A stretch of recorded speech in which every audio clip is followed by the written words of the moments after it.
Gente, segundo pesquisa do Comitê Gestor da Internet, no Brasil, 22 milhões de crianças e adolescentes usam o celular para pesquisar, jogar e navegar na internet. E muitos deles ligados nos canais de YouTube.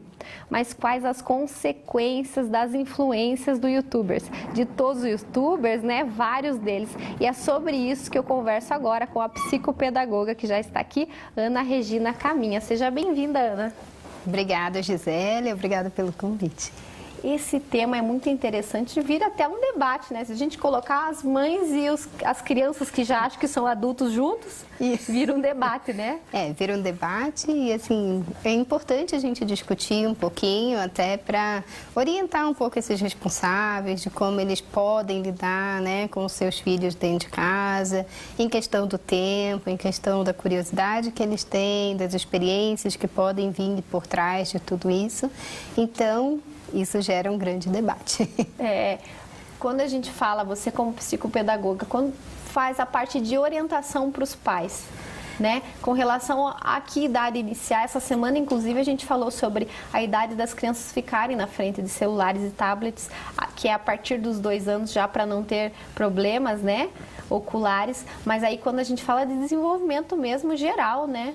Isso, a gente se coloca em 2 frentes, né? Primeiro a questão cognitiva, que é um tempo que eles desperdiçam muitas vezes com conteúdos que não vão agregar muito cognitivamente. E a outra questão também é a questão cerebral, né? O quanto tempo que essa criança ou esse adolescente gasta do seu dia na frente de um computador, de um tablet, da televisão, enfim, de qualquer meio tecnológico, sem ter tanto conteúdo importante, né? Então, isso é o que a gente tem que prever aí durante essas orientações. Claro que a criança com 2 anos, ela tem que ter um certo limite, bem maior do que as outras crianças, né, com mais idade, por conta do seu desenvolvimento, né? Então, é interessante que esses responsáveis tenham essa consciência, para que o dano cerebral que a criança nas sinapses e tudo mais, não seja tão grande. Quando a gente fala primeiro sobre os assuntos e temas, tem muita bobagem na internet, né? Exatamente. E por nós estarmos falando de crianças e adolescentes, né, quem vai filtrar, né, esses conteúdos é exatamente o adulto, que é o responsável, o pai, a mãe, a tia, ou quem cuida daquele indivíduo que está ali acessando sem ter uma limitação da própria rede, né? Então, a gente tem que se preocupar não só com os YouTubers, mas também com o que está por trás disso. Muitas vezes, aqueles pop-ups que abrem ali trazem alguns conteúdos que a criança ou adolescente ainda não tem necessidade de visualizar. A gente tem os trechinhos, coloca pra gente alguns trechinhos do YouTube. E hoje, pessoal, temos aqui o desafio de desenho sem respirar. Sim. Uau, que isso? Que perigo! É por isso que eu já vou dizer de primeira, pessoal, nunca tenta isso em casa, porque isso é um desafio de mau gosto. Simplesmente não tem por que você fazer um desafio desses. Mas como eu tô aqui pra entreter vocês todos os dias, eu decidi que eu vou fazer esse desafio de desenhar sem respirar. E como funciona esse desafio? É o seguinte, pessoal, eu vou simplesmente pegar uma caneta qualquer, decidir o desenho que eu vou fazer, puxar minha respiração e desenhar até acabar o meu ar. É assim que funciona, completamente de mau gosto. Rafael, por que a gente decidiu fazer isso mesmo? É engraçado, né? É engraçado. Dos vídeos. Esse daí é do canal do Gato Galáctico. Meu filho assiste bastante, mas a gente tem que acompanhar o que passa, porque, por exemplo, esse vídeo ele ensina a desenhar e o desafio é ficar sem respirar. Olha o perigo das crianças pequenas que estão acompanhando, porque tudo que vê ali eles querem copiar, né? Exatamente, como nós estávamos conversando antes, né, de começar a nossa entrevista, porque, por exemplo, a criança prende a respiração. E se ela tem um problema cardíaco e os pais não sabem, os responsáveis não sabem?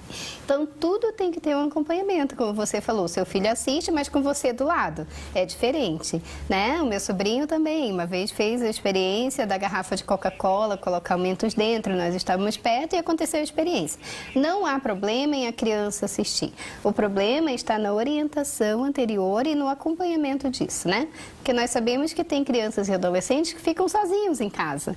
Então, o que os pais e os responsáveis deixam disponíveis para os seus filhos, né? Nesse momento em que eles estão sozinhos em casa ou que que os responsáveis estão em casa, mas que não estão acompanhando.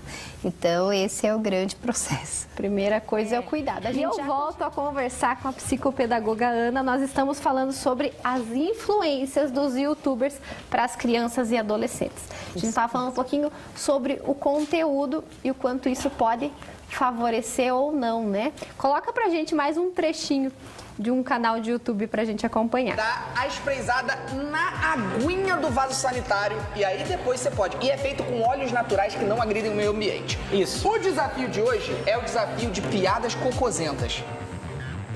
Mas tem cocô de verdade? Não, a gente não vai ter cocô de verdade aqui. Na verdade é o seguinte, a gente vai ter que fazer o outro rir contando uma piada muito cocosenta. A gente vai ter que ler piadas separadas pela nossa produção. Eu adorei esse fricozinho aqui que é pra botar na bolsa. Esse aqui é de bolsa, né? É, você pode levar na bolsa, levar pra festa, vai dar vontade de fazer número 2 no meio da balada. Imagina! Aí tem que passar o fricozinho lá. Ou se você tá na casa de alguém, do amigo. Quer saber de uma coisa? Ah. Eu acho que esse vídeo é de utilidade pública. Ô Lucas, você tem esse problema, né? De fazer cocô em outros banheiros. Eu não tenho esse problema porque eu não faço. Exato! Eu faço apenas na minha casa. Agora você vai poder fazer. Então, vamos começar. Dentro do nosso vaso sanitário aqui, tem as piadas cocosentas. E aí a gente vai ter que pegar uma piada cocosenta, ler e fazer o outro rir. Mas antes, cada um tem que dar 5 como ele tá falando ali, ele na fala sua algumas privacidade. palavras que as crianças começam a falar em casa com os amigos.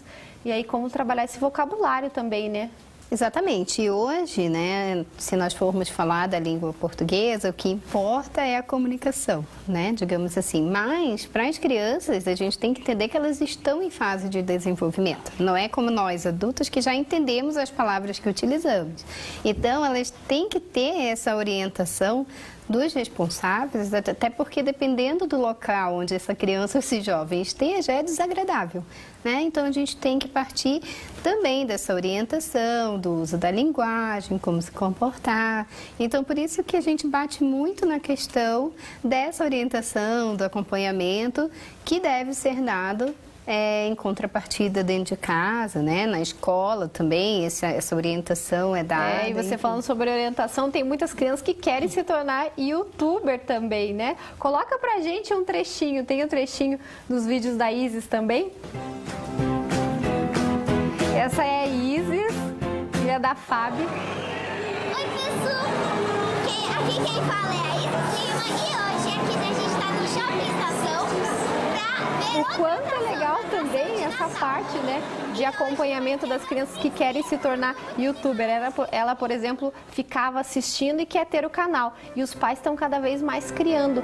Mas o quanto é bacana também ter canais divertidos. Por exemplo, o dela, ela faz esportes, vai pra piscina, mostra o vídeo, faz passeio e não ficar naquele assunto de desespero, na verdade, de muitos pais acompanhando, né? Exatamente. Coisa criativa. Mas veja, a Isis, ela fala sobre temas relacionados à vivência, à convivência das crianças, e é algo saudável, né? Então, o que nós devemos nos preocupar é exatamente nisso. Qual é a qualidade dos vídeos que o meu filho está assistindo, né? E também o potencial. Você tem que usar o potencial do teu filho para aquilo que vai acrescentar. Então, a Isis, né, como toda criança, está numa fase onde ela se identifica. Então, por que não utilizar essa habilidade que ela tem de comunicação com o divertimento que ela tem, que é de criança, né? Isso não há problemas. O que há problemas é quando isso vai impactar de alguma maneira negativa no decorrer do desenvolvimento da criança. Muito bem, muito obrigada pelas explicações, principalmente pelas lições para as mães que estão nos acompanhando. Obrigada pela Eu que sua agradeço, presença. Gisele. Até a próxima. Agora fica a informação para vocês, é dica também. As crianças querem criar o canal no YouTube, pode criar, mas sempre pensando em matérias, dicas, principalmente do cotidiano das crianças. Eu vou para um rápido intervalo, não sai daí, que daqui a pouquinho eu volto com mais atrações para vocês.